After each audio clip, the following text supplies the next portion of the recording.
Hai, Assalamualaikum semua. Terima kasih kerana sudi menonton rancangan ini bersama saya Muhammad Aidil Izzuan bin Fauzi akan merungkai dan menceritakan pelbagai cerita-cerita seram yang ada di Malaysia dan juga di luar negara. Seperti trademark dalam rancangan ini, tahukah anda dibawakan oleh Swa TV Media.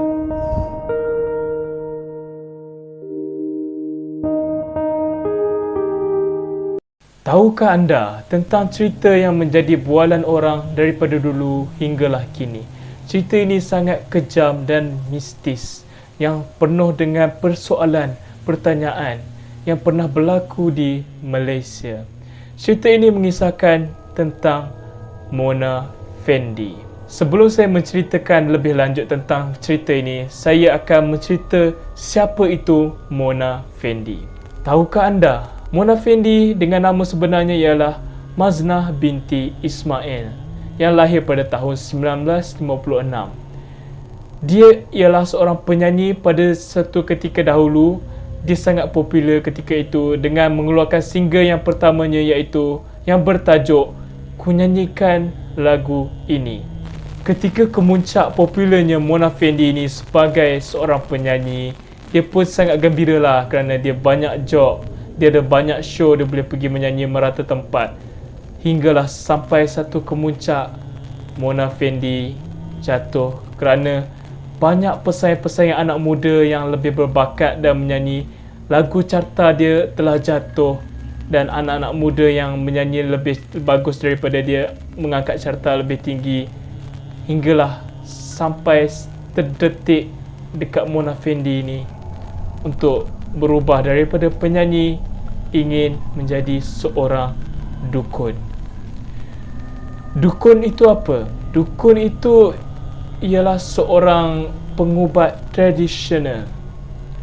Dia seperti contoh doktor menggunakan ubat, tapi dukun ni dia menggunakan seperti ubat tradisional dan seperti jampi-jampi yang seperti mana kita tahu bomoh-bomoh yang berada di negara kita maupun luar negara. Okey.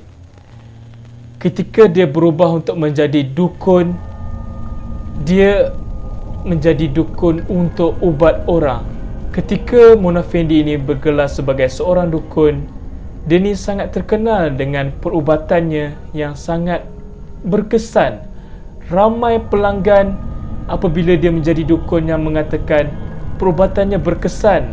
Sebab itu ramai pelanggan, semakin hari semakin banyak pelanggan yang datang ke Mona Fendi untuk meminta bantuan dari segi perubatan tradisional. Mona Fendi tidak berseorangan membuat perubatan tradisional ini.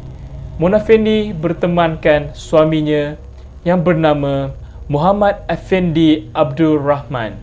Hinggalah sampai satu ketika Mona Fendi mendapat seorang pelanggan daripada seorang ahli politik yang sangat terkenal pada masa itu, iaitu yang bernama Datuk Mazlan Idris.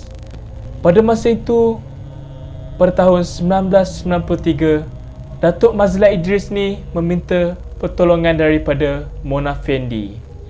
Kerana Mona Fendi ini dan suaminya pandai dalam perubatan tradisional, Datuk Mazlan Idris ingin meminta sesuatu kepada Mona Fendi dan suaminya, iaitu satu tangkal ataupun tuah yang boleh membuatkan Datuk Mazlan Idris ni lebih berjaya dalam dunia politik. Ketika Mona Fendi mendapat berita tentang itu dan mendapat pelanggan daripada ahli politik, Mona Fendi ini bersetuju untuk mengambil pelanggan ahli politik tersebut, iaitu Datuk Mazlan Idris. Hinggalah suatu ketika Mona Fendi ini berkata pada Datuk Mazlan Idris ni, jika nak berubat, datanglah ke rumah dia kerana perubatan tu perlu dirahsiakan.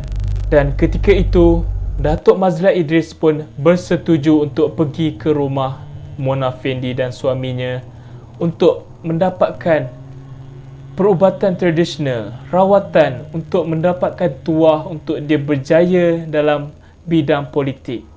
Tapi tahukah anda, itu bukan jalan penyelesaian untuk lebih berjaya di dunia politik, kerana sesuatu yang tak diingini terjadi, di mana Datuk Mazlan Idris ni dibunuh di situ.